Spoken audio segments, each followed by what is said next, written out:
Quelques heures plus tôt, Kayano Takumi vivait une vie normale au Japon jusqu'à ce qu'il soit accidentellement tué par Seal, le dieu du vent, et envoyé dans une étrange forêt où il est maintenant entouré de créatures monstrueuses venant d'un autre monde. Face à des loups rouges de classe C, il perce le cœur du premier avec sa capacité airshoot et répète le mouvement sur l'adversaire restant. Frustré de rencontrer des ennuis si tôt dans cet endroit, il met les loups dans son inventaire pour recueillir des matériaux et survivre dans ce monde insensé. Peu avant d'entrer dans la forêt, Takumi se trouvait devant un être mystérieux qui s'excusait sans raison apparente. Complètement déconcerté, le garçon demanda ce qui se passait et l'être s'identifia comme Silphilel, un dieu, mais dit qu'il pouvait l'appeler Sil. Le dieu expliqua qu'ils étaient dans un endroit sacré, ce qui fit penser à Takumi que c'était une blague, mais Sil déclara franchement qu'il avait accidentellement tué le garçon. Désormais, Takumi est dans la forêt et doit se défendre. Selon Sil, il a utilisé ses pouvoirs pour réparer une faille dans l'espace-temps et a accidentellement touché l'humain de l'autre côté en exagérant. Pour corriger son erreur, Sil a envoyé le jeune homme de 28 ans avec un corps tout neuf à Eterdia, un monde géré par le dieu du vent. Des connaissances de base sur ce monde, sa langue et diverses autres compétences ont été implantées dans ce corps de 20 ans. En battant les loups rouges, Takumi a atteint le niveau 3 et continue maintenant son voyage pour découvrir pourquoi il s'est retrouvé là. Pendant sa marche, il rencontre 2 enfants perdus et essaie de communiquer avec eux, mais ils semblent trop effrayés pour lui faire confiance. Néanmoins, il se sent incapable de les laisser là et, entendant leurs estomacs gronder, Takumi prend de la nourriture qui reste dans son inventaire et la donne aux enfants. D'abord méfiant, il cède à la faim et dévore la nourriture. Voyant leurs vêtements en lambeaux, Takumi trouve une tenue pour chacun et les invite à aller en ville, mais les enfants ne réagissent pas du tout. Pour en savoir plus sur eux, il utilise son évaluation de statut et remarque qu'ils ont 5 ans mais n'ont pas de nom, alors il nomme le garçon Allen et la fille Elena. Par chance, les jumeaux commencent à le suivre, alors il pense à faire quelques arrêts en cours de route pour éviter de les fatiguer. Cependant, il se rend vite compte qu'ils ne sont pas aussi fragiles qu'ils le pensaient lorsqu'ils chargent de grands ours et les battent. Après le choc initial, Takumi leur demande de le prévenir lorsqu'ils vont se déchaîner ainsi et ils acquiescent. Étrangement, ces enfants se débrouillent exceptionnellement bien dans une forêt aussi dangereuse et obéissent même en le prévenant de l'approche d'un ours avant de l'abattre. En récompense pour avoir suivi les règles, les jumeaux reçoivent une tape sur la tête et, en même temps, ils gagnent complètement le cœur de leur père adoptif. En continuant leur voyage,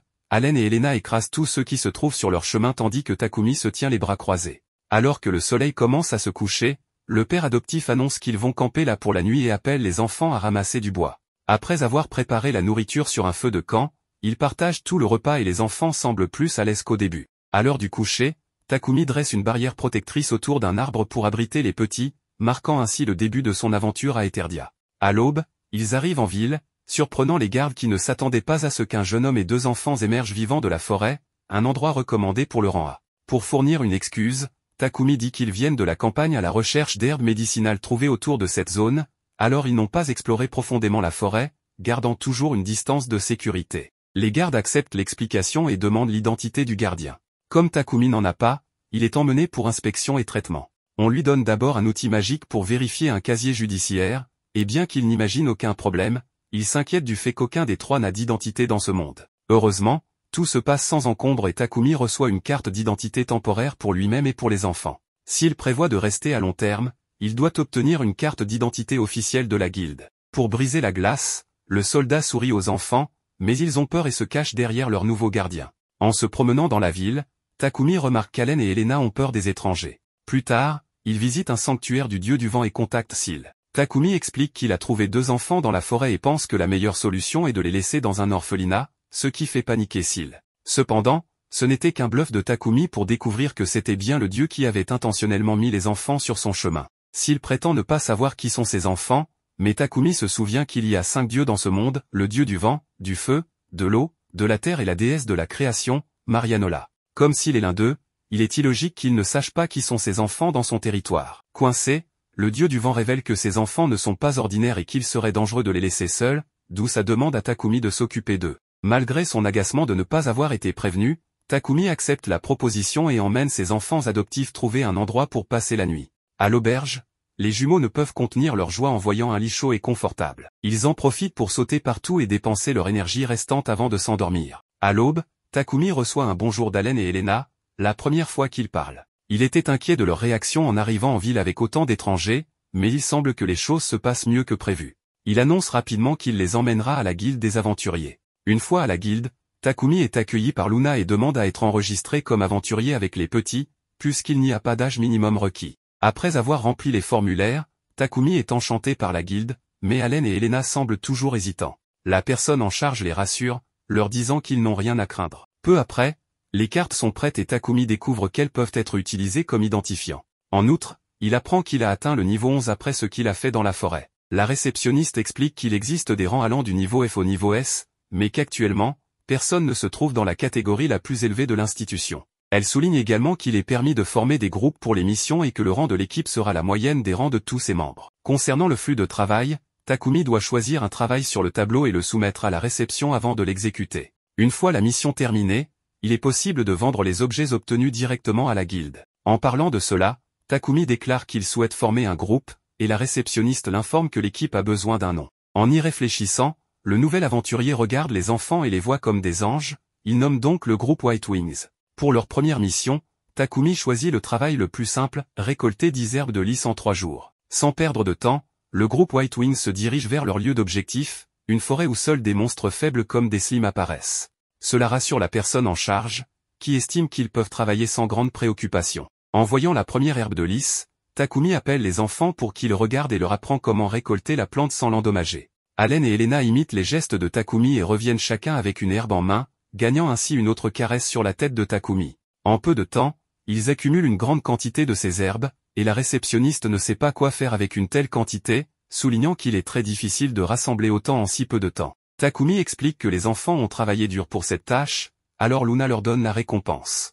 Takumi félicite les enfants et dit qu'ils ont gagné cet argent par leur propre effort. Soudain, un homme arrive et se met en colère en voyant des enfants dans la guilde des aventuriers, disant que ce n'est pas un endroit pour jouer. Takumi tient bon et confronte l'homme. Luna tente de calmer Dominique, mais il perd son sang-froid et attrape Takumi. Allen et Elena réagissent immédiatement en frappant l'agresseur dans l'estomac, mais juste au moment où ils allaient finir l'homme, Takumi intervient pour empêcher le pire. Inquiet, Takumi demande à la réceptionniste s'il y a une punition pour les problèmes qu'ils ont causés, mais elle dit qu'ils ont agi en légitime défense.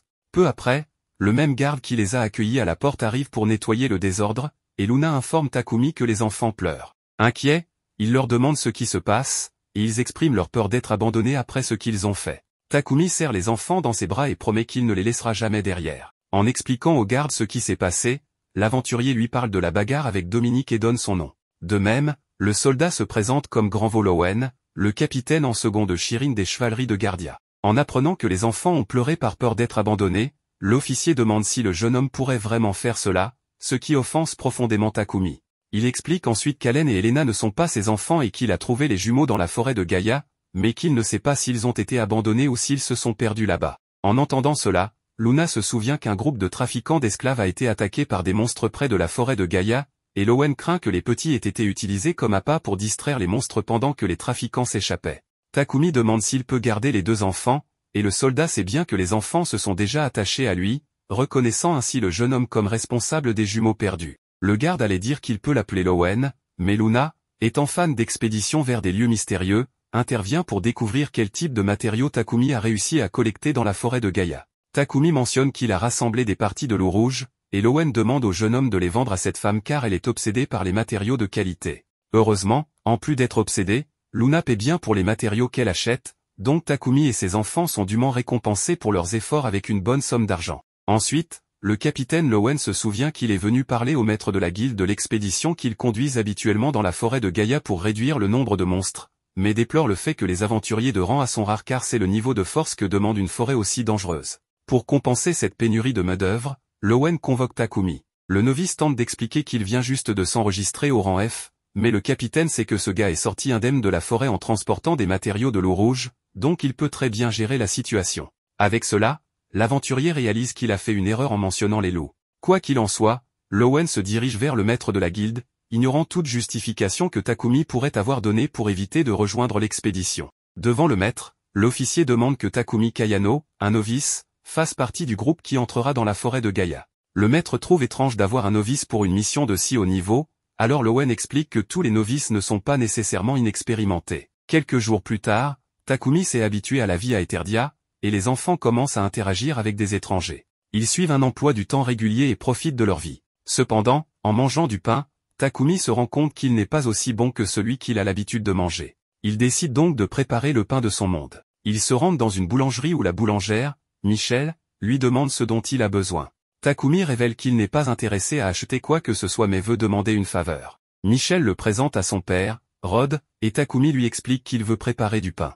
Il montre à Rod les ingrédients et lui explique comment les utiliser. Rod révèle qu'il n'a jamais fait cela auparavant, alors Takumi décide de lui apprendre. Takumi fait une démonstration de la préparation du pain, et Rod réalise que c'est plus facile qu'il ne le pensait. Rod essaie de le faire lui-même, et Takumi lui dit que c'est parfait. Rod demande alors à Takumi de l'aider à faire plus de pain, et Takumi accepte. Ils commencent à cuisiner ensemble, avec l'aide des enfants. Après quelques moments, le pain est enfin prêt à être mangé. Rod en prend une bouchée et réalise qu'il est délicieux, pensant à le vendre à ses clients. Il propose de payer Takumi pour avoir eu l'idée, mais Takumi explique qu'il n'a pas besoin d'argent et veut juste que le pain soit disponible à la boulangerie. Il note qu'il a eu l'idée des boulangers de son monde, donc il ne veut pas en prendre le crédit. Rod envisage d'expérimenter avec d'autres ingrédients, et Takumi demande aux enfants ce qu'ils pensent du pain.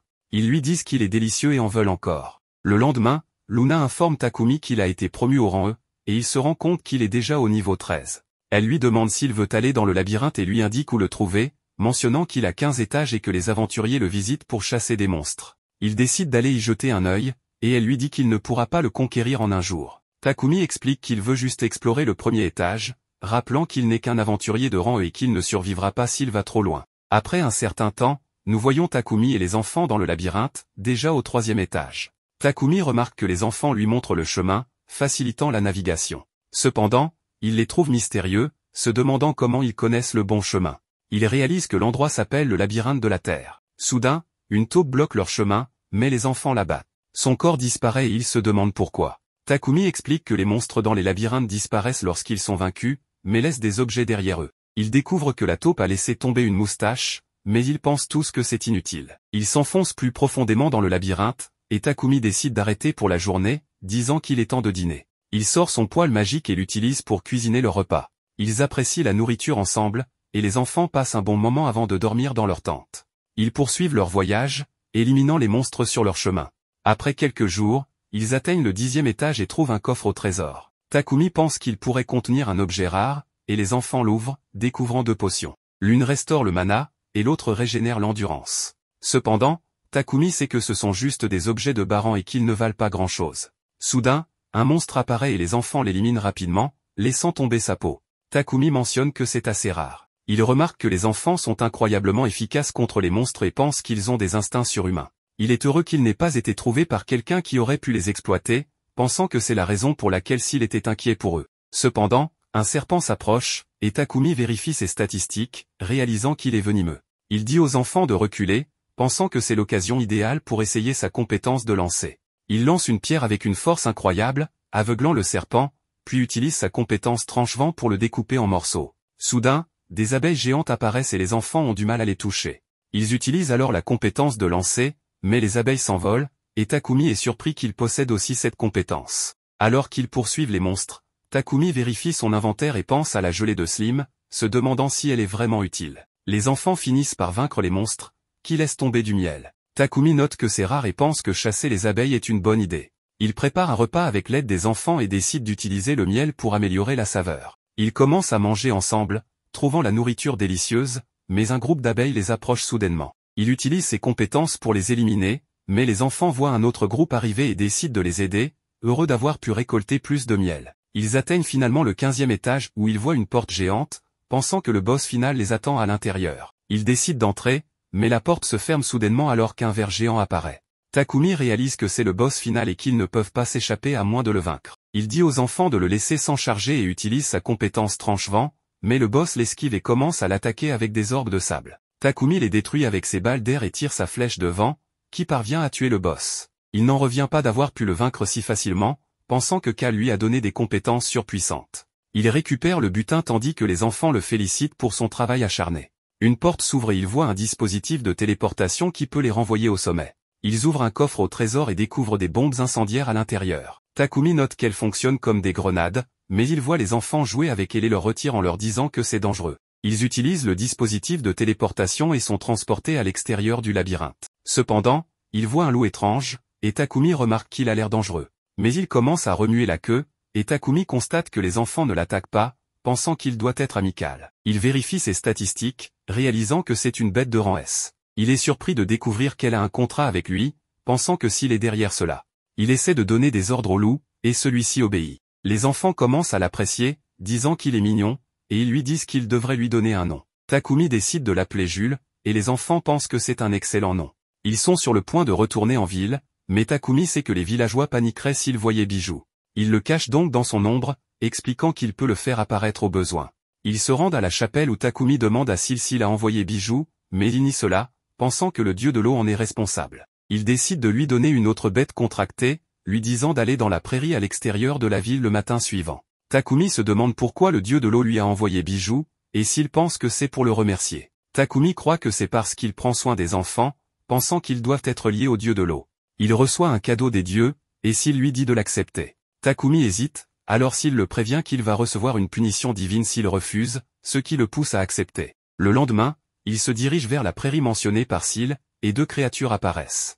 Il réalise qu'ils ont de nouveaux compagnons. L'une d'elles appartient à l'espèce des tigres volants, un monstre de rang S qui contrôle le vent et vole librement dans les cieux. L'autre est un faucon tonnerre, un faucon doré utilisant la magie de la foudre et possédant une vitesse enviable. Quant à leur nom, Takumi décide d'appeler le tigre Fit et le faucon Bolt. En fait, Sil a déjà envoyé les colliers pour les animaux, de sorte qu'ils sont tous correctement équipés et domestiqués pour rejoindre les ailes blanches. Pour éviter tout problème parmi les autres personnes, ces colliers peuvent se réduire en même temps que les animaux, les faisant ressembler à des chatons et des chiots.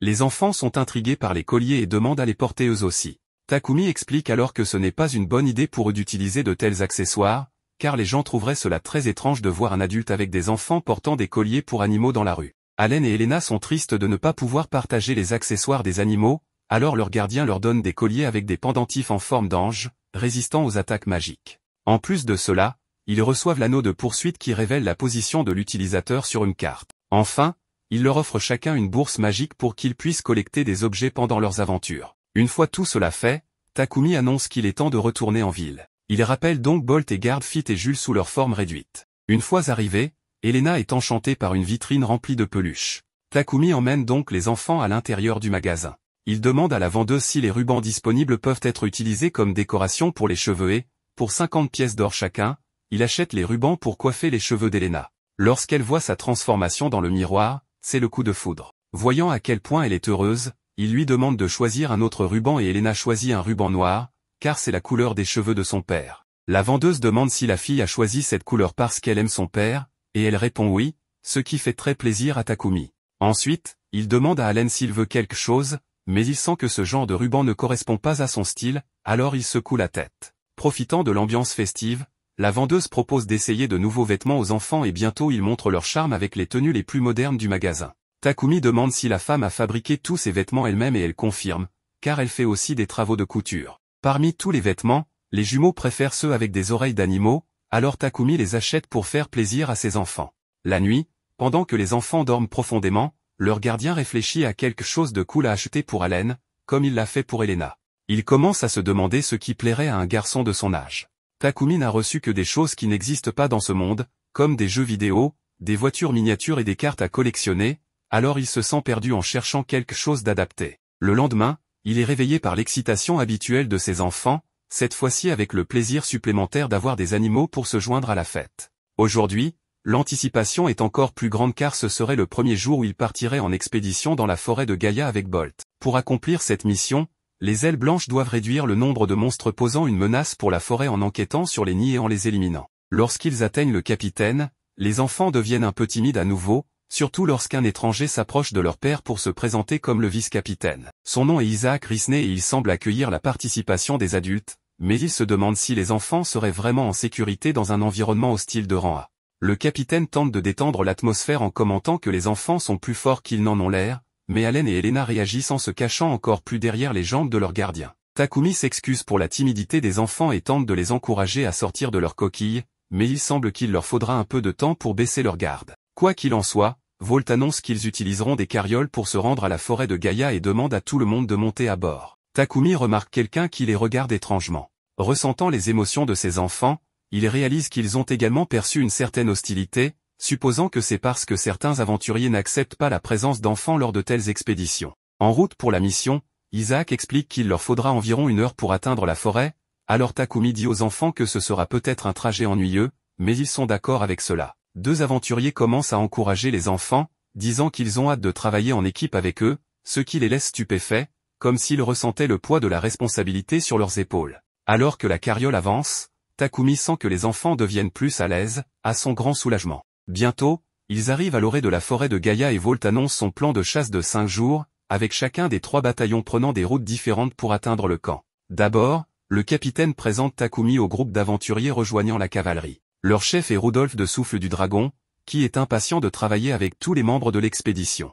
La fille s'appelle Iris, tandis que le garçon en chemise verte s'appelle Gilm, et celui en bleu, Zack. Rudolf est un aventurier de rang A, ce qui impressionne Takumi, qui est impatient de travailler avec un aventurier de si haut niveau. Avec cela, Volt appelle tout le monde à se mettre en route et, en chemin, les jumeaux démontrent leur capacité perceptive en identifiant la présence d'ennemis à proximité. Takumi avertit qu'un monstre arrive par la gauche, bien que personne d'autre ne puisse le voir. Ironiquement, la magie de détection de Gilm, qui repose sur un signal magique, ne détecte rien, tandis que la pure perception des jumeaux est bien plus efficace pour sentir les hostilités environnantes. Après un moment, Gilm finit par détecter la présence et le groupe passe en mode combat. Bientôt, un loup rouge émerge de la forêt, surprenant les aventuriers. Cependant, contrairement aux autres, Allen et Elena sont ravis par la présence de l'animal et courent jouer avec lui, ce qui rappelle à Takumi qu'il a oublié de leur dire de rester tranquillement dans un coin. Allen donne un coup de pied à la bête, suivi par Elena, et à eux deux, ils vainquent l'ennemi en quelques secondes, laissant tout le monde bouche bée.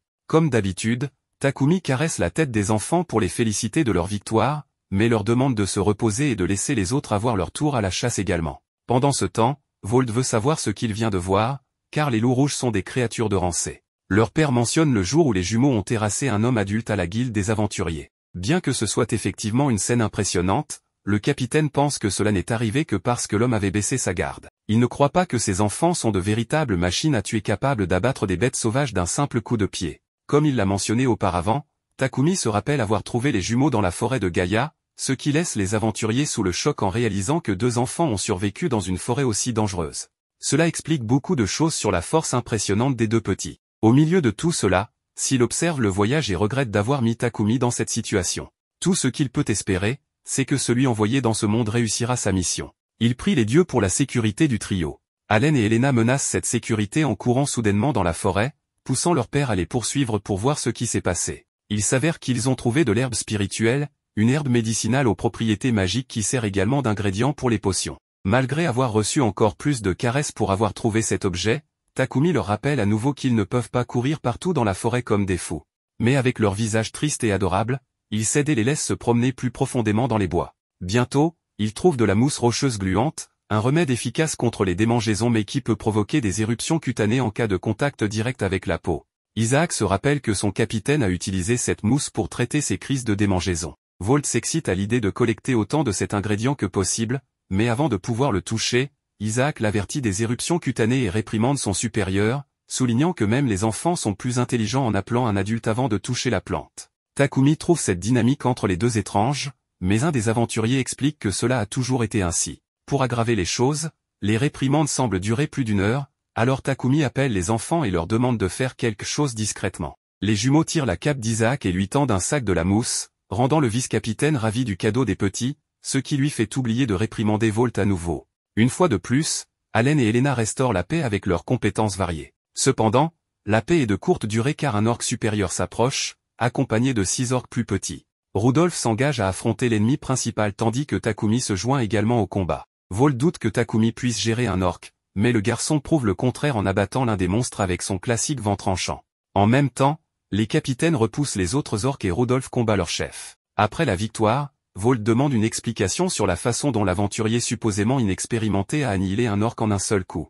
Les jumeaux n'apprécient pas l'approche du capitaine et le regardent comme des chiens en colère. Néanmoins, l'homme découvre que le rang F de Takumi est une supercherie et suggère à Rudolf d'ajuster le rang du garçon une fois de retour à la guilde des aventuriers. Takumi ne comprend pas comment Rudolf peut augmenter son rang simplement en demandant, alors Rudolf explique qu'une recommandation d'un aventurier de haut niveau suffit pour que le maître de guilde augmente le rang de quelqu'un selon le cas. Revenant à la bataille récente, l'aventurier de rang A note que de nombreux orques se trouvent à la lisière de la forêt et que l'atmosphère environnante est étrangement calme. Isaac partage la même inquiétude, car il est rare qu'un tel groupe de monstres soit présent là-bas, considérant cela comme un mauvais présage. D'un air sérieux, Volt annonce qu'une enquête complète sera menée jusqu'à ce que les jumeaux interrompent et demandent à leur daron une collation fraîche. Pendant le repas, le capitaine interroge Takumi sur la manière dont il a obtenu du pain fantôme, nommé ainsi pour sa rareté extrême dans les boulangeries. Takumi explique que le boulanger l'a fait personnellement pour lui, ce qui rend Volt suffisamment envieux pour demander aux enfants une bouchée. Lorsqu'ils refusent, leur gardien n'a d'autre choix que de fournir une autre miche pour le grand enfant,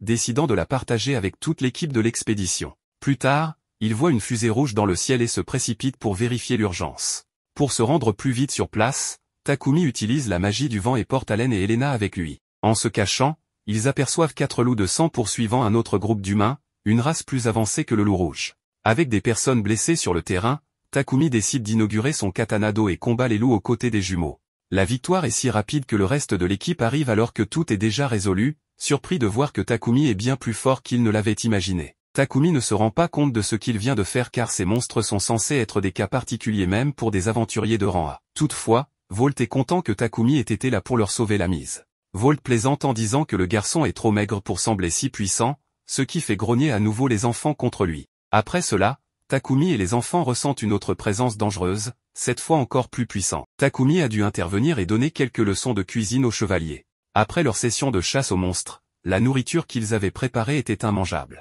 Volt a expliqué qu'il était compréhensible qu'ils ne sachent pas cuisiner puisqu'ils étaient des chevaliers. Takumi a donc suggéré que Mademoiselle Iris prépare quelque chose, mais un des aventuriers a immédiatement refusé car Iris fait un ragoût terrible, mais pas dans le bon sens. Takumi a été surpris que personne ne puisse faire un repas décent. Il voulait seulement le meilleur pour les enfants, alors il a décidé d'intervenir et de tout faire lui-même. Il a informé les chevaliers de sa décision, a mis un tablier et a guidé les autres chevaliers sur les bons ingrédients et proportions pour le repas.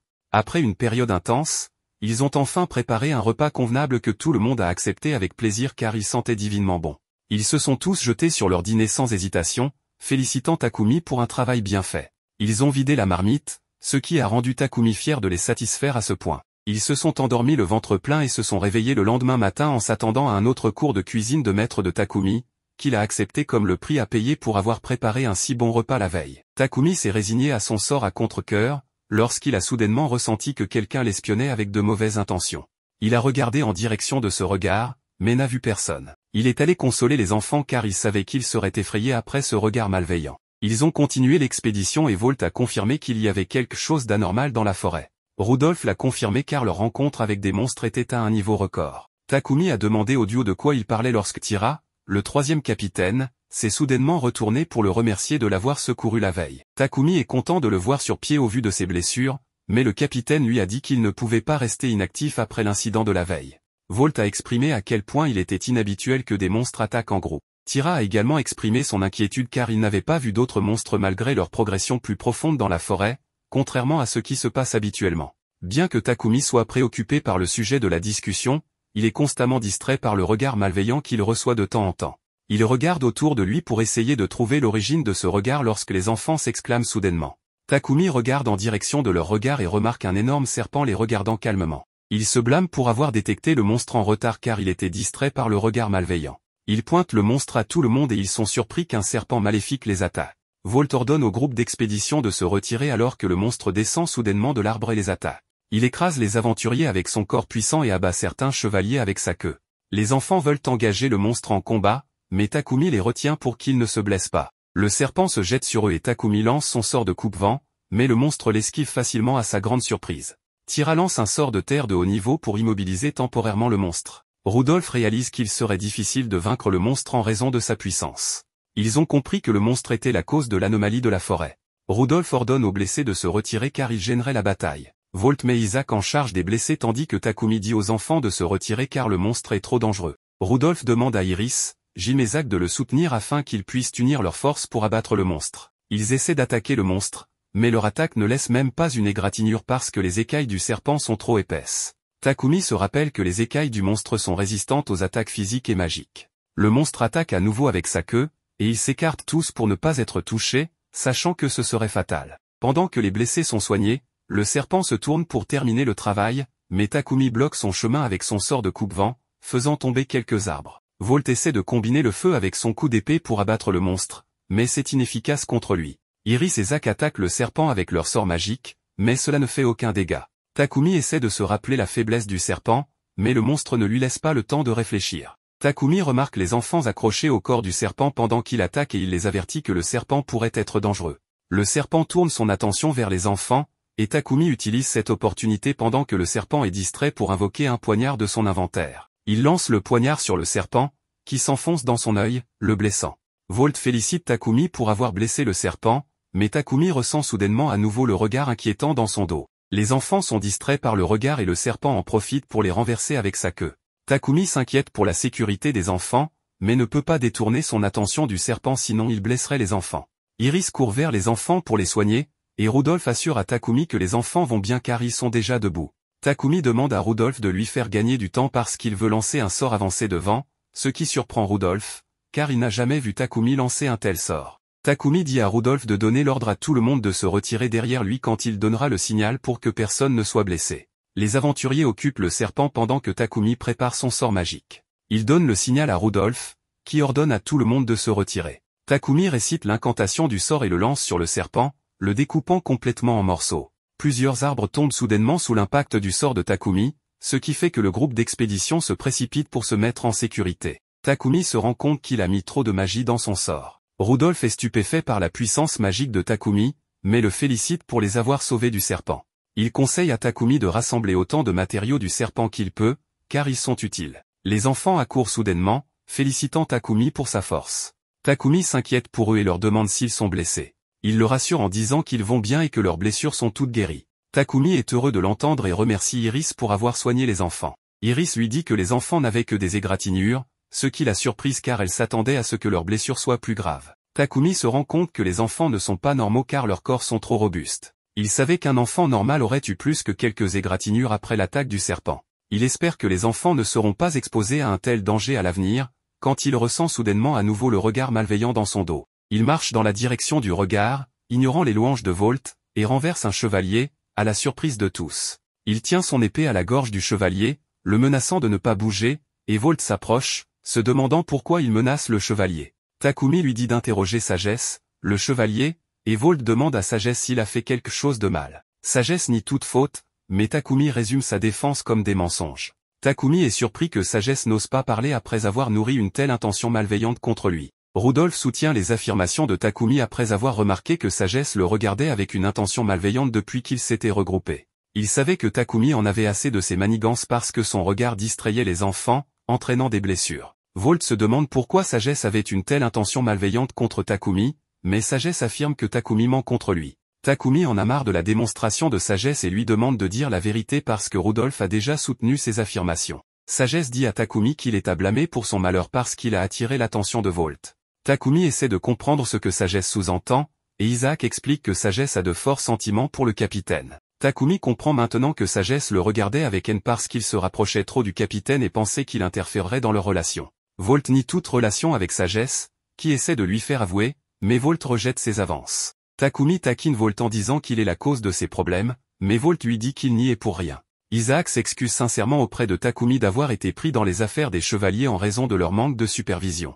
Il assure à Takumi que l'offenseur sera dûment puni, et Takumi prend ses paroles au sérieux. Tira exprime son inquiétude pour les enfants parce qu'ils ont été blessés, mais il le rassure qu'ils sont tous guéris. Takumi dit à Volt qu'il devrait être en partie responsable parce qu'il a négligé l'intention malveillante. Il avertit Sagesse qu'il ne le pardonnera pas à l'avenir si un tel incident se reproduit. Isaac le remercie pour sa considération. Rudolph s'approche soudainement de Takumi, heureux que la discussion soit terminée, et lui dit qu'il meurt de faim après avoir dépensé tant d'énergie pour abattre le serpent. Tout le monde dans le groupe d'expédition fait l'écho à la plainte de Rudolph, suppliant Takumi de leur préparer quelque chose à manger. Takumi n'en a pas envie à cause du comportement d'un des chevaliers qui a blessé les enfants, mais il change d'avis lorsque les enfants insistent pour dîner avec le reste du groupe d'expédition. Takumi accepte de préparer le repas et demande de l'aide aux membres du groupe d'expédition. Les enfants offrent leur aide pour le repas, mais font une erreur et perdent toute motivation. Takumi les rassure qu'ils s'amélioreront avec plus de pratique, et ils se réjouissent en réalisant qu'Iris n'est pas beaucoup mieux pour aider Takumi. Après le dîner, Takumi regarde ses statistiques et se rend compte qu'il a considérablement monté de niveau. Il remarque qu'il a une nouvelle catégorie d'invocation et peut maintenant utiliser la magie de l'eau. Il décide d'essayer la magie de l'eau à l'avenir quand il en aura l'occasion. Volt s'approche de lui pour s'excuser pour les événements de la journée, et les enfants lui offrent un siège. Volt accepte volontiers le siège et informe Takumi qu'il met fin à leur expédition. Takumi et les enfants sont surpris par cette décision, mais Volt explique qu'il serait dangereux de continuer parce qu'ils ont beaucoup de membres blessés. Il informe Takumi qu'ils quitteront la forêt le lendemain matin, ce qui complétera sa quête. Il rappelle à Takumi de prendre sa récompense à la guilde lorsqu'ils retourneront, et les enfants sont ravis que l'expédition soit terminée, exprimant combien ils se sont amusés. Volt promet de les inviter pour la prochaine expédition, mais Takumi n'est pas enthousiaste car il veut une pause. Le lendemain, Takumi retourne à la guilde où il est accueilli par Luna qui l'attendait avec enthousiasme. Elle le conduit à une salle où le maître de la guilde, Johan, l'attend. Johan se présente et Takumi se présente ainsi que les enfants à Johan. Johan mentionne les informations de Rudolf et Volt concernant le rang de Takumi, mais il n'est pas convaincu parce que Takumi ne semble pas forte à ses yeux. Cependant, en raison des recommandations de 2 personnes de haut rang, le maître de la guilde envisage de le promouvoir au rang d'aventurier de rang A. Luna est excitée à l'idée que Takumi soit promu à un rang aussi élevé en si peu de temps, mais Johan la calme. Il explique que les exploits de Takumi lui ont valu ce rang et s'excuse de ne pas lui avoir accordé son rang plus tôt. Takumi lui dit qu'il est plus que satisfait d'être un aventurier de rang A. Johan demande à Takumi ce qu'il fera des enfants parce que leur bas rang influencera le rang de leur groupe, l'empêchant de prendre des quêtes de niveau supérieur. Il précise également que faire monter en grade les enfants attirera des mauvaises intentions. Takumi demande l'avis des enfants et décide de leur faire monter d'un niveau. Johan est satisfait de cette décision car leur groupe deviendra de rang C, permettant à Takumi de prendre des quêtes de rang B. Il demande à Luna de s'occuper de la paperasse et les enfants présentent leur carte d'identité au comptoir de la réception. Elle évalue leur carte et est surprise qu'ils aient exploré le labyrinthe jusqu'au dernier étage en seulement quelques jours. Elle informe Takumi qu'il vient de battre un record, mais Takumi lui demande de garder cela secret pour éviter de mettre en danger les enfants en attirant l'attention sur eux.